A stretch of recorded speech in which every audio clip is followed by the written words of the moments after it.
Hey, it's NPR's Book of the Day. I'm Andrew Limbong. Before we get into today's show, I want to tell you about a new offering we have here at Book of the Day. We have now launched Book of the Day Plus, which is a new way to support our work here at NPR. When you sign up, you get access to a special feed where you can listen to our new episodes sponsor-free. Nothing is changing about our regular show, but Book of the Day Plus is another way to help us keep giving you the books coverage you love. So please do sign up. We really appreciate it. You can find out more at plus.npr.org/book of the day. All right, on to today's show. There's a couple interesting points about the craft of writing that come up in today's episode. It's with Phillip B. whose novel Hours is about a woman named Saint in the 1830s who has these special abilities that allow her to free enslaved people and make her own secluded community of freed people. It's one of those big, sprawling novels, a pretty ambitious swing from a debut novelist. And Williams tells NPR's R. Shapiro in this interview that the length is part of the message of the book, that the book's physical form is somehow in conversation with the themes of the novel. And speaking of themes, the two also get to talking about how there's a section of the book Williams was tempted to cut because it, quote, telegraphed too much about the book's message. But at the end of the day, the section stayed in. And you'll hear Williams' thinking behind that artistic choice after the break. This message comes from Apple Card. Earn 3% daily cash back when you use Apple Card to buy a new Apple Vision Pro or any products at Apple, and automatically grow your daily cash at 4.50% annual percentage yield when you open a savings account. Apply for Apple Card in the Wallet app on iPhone. Subject to credit approval. Savings is available to Apple Card owners subject to eligibility. Savings accounts by Goldman Sachs Bank, USA. Member FDIC. Terms apply.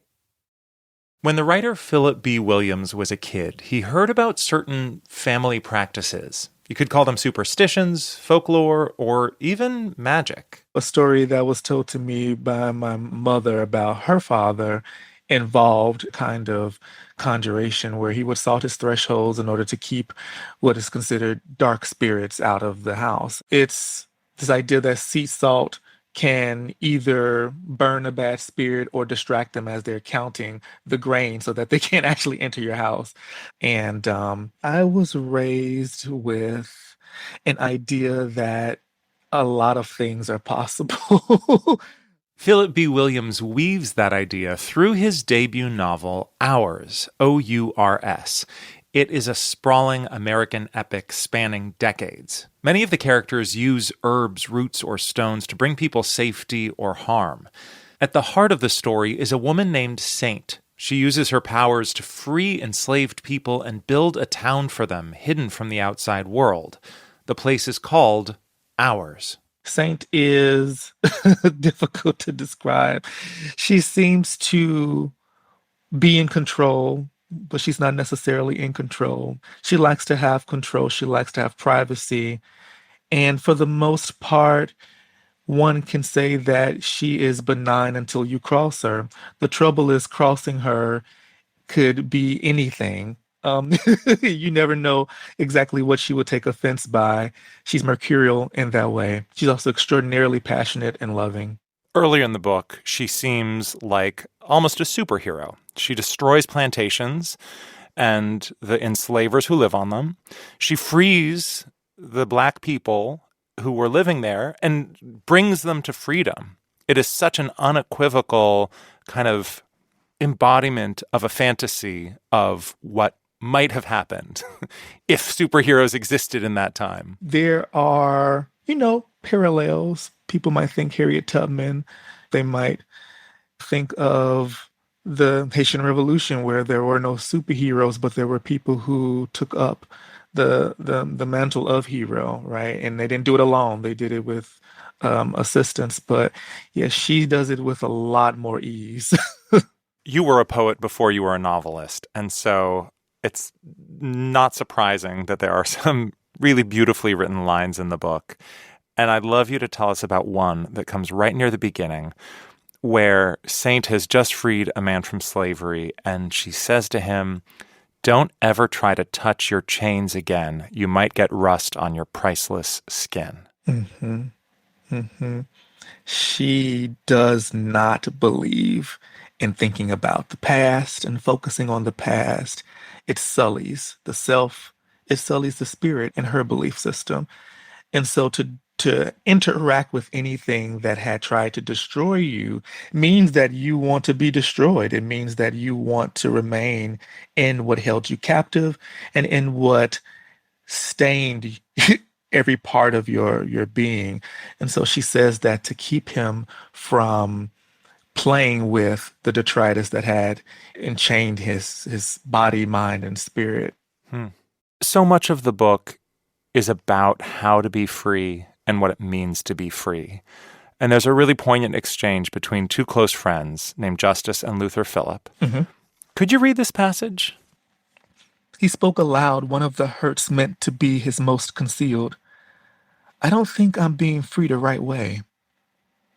No right way to be free. Our mothers didn't know freedom longer than we did. My father wasn't born free, neither was yours. Mine's still finding out how to be free, and he don't even leave the house none, let alone ours. How we supposed to learn from them when they never been free long enough to tell us how to do it? No right way to be free. That's why it's called free. You make all the right and wrong with it as you want. Just be mindful of how much of each. First, I just have to say, wow, you read that so beautifully. Oh, thank you. I hope you read the audiobook. I do not read the audiobook. Well, I would listen to you read the audiobook. That idea of no right way to be free almost feels to me like a distillation of the entire book. Did you see it that way? I did. I did. And part of me wanted to move it later or just take it out because I thought it was telegraphing too much. I thought it telegraphed too much. But no, this is definitely a book where everyone has to find their own path. And because of the circumstances allowed to them by Saint, they are given the opportunity to do that and to see just how challenging it can be. And does that apply to people who were not just liberated from slavery, who are not the children of enslaved people? Do you think it applies to those of us living in 2024? Absolutely. I think we don't necessarily know what to do with ourselves. We are born into whatever our circumstances are, and we have to figure out, with guidance, hopefully, what our path is, what is possible for us. The only thing that, and this is part of the warning, is you make all the right and wrong with it as you want. You just have to be mindful with how much of each is to not get in someone else's way as they try to pursue their freedom, to make sure that there's a balance between, the mistakes that you made and the lessons you learned from those mistakes. So yeah, we're all trying to figure out how to be our best selves, our free selves.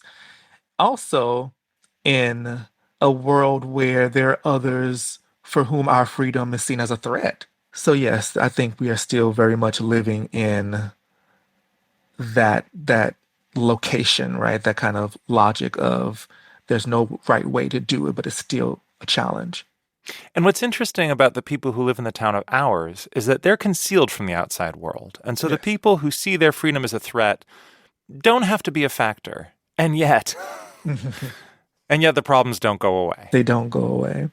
They don't go away. They still have to interact with one another. They still have to deal with the experiences that they had when they were not there, right? When they were on a plantation, when they were enslaved, when they were used and harmed. And for their new generation, the children of those, they have to build this kind of lexicon and experience around freedom without necessarily having someone to guide them. But they don't have someone to say, you do this, this, and this because I did that. Everyone is learning and they all have a similar learning curve, but they have different histories. So trauma is affecting everyone very differently. This is a long book. It's nearly 600 pages. And you have said that the length is not incidental to the story. It is an essential part of it. Can you explain that? I wanted to write an epic because I wanted them to have all the space to have their stories developed. I do not believe there is a main character, though there is a couple of characters who are linchpins, but so that everyone could have their plot lines fulfilled. They can have their aspirations known and their voices heard. And I believe epic stories are stories, yes, about heroes, but also about communities.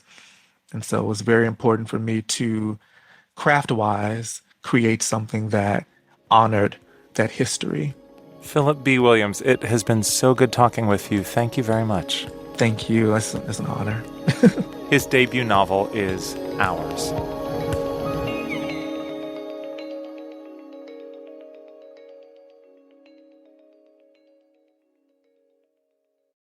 Hey everybody, it's Peter Sagal, host of Wait, Wait, Don't Tell Me. We're trying really hard to get 401 new Wait, Wait, Don't Tell Me Plus supporters in the month of February.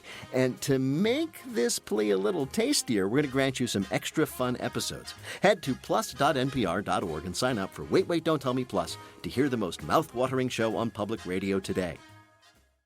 This message comes from NPR sponsor Shopify, the global commerce platform that helps you sell and show up exactly the way you want to. Customize your online store to your style. Sign up for a $1 per month trial period at shopify.com/NPR. This message comes from NPR sponsor Rosetta Stone, an expert in language learning for 30 years. Right now, NPR listeners can get Rosetta Stone's lifetime membership to 25 different languages for 50% off. Learn more at rosettastone.com/NPR.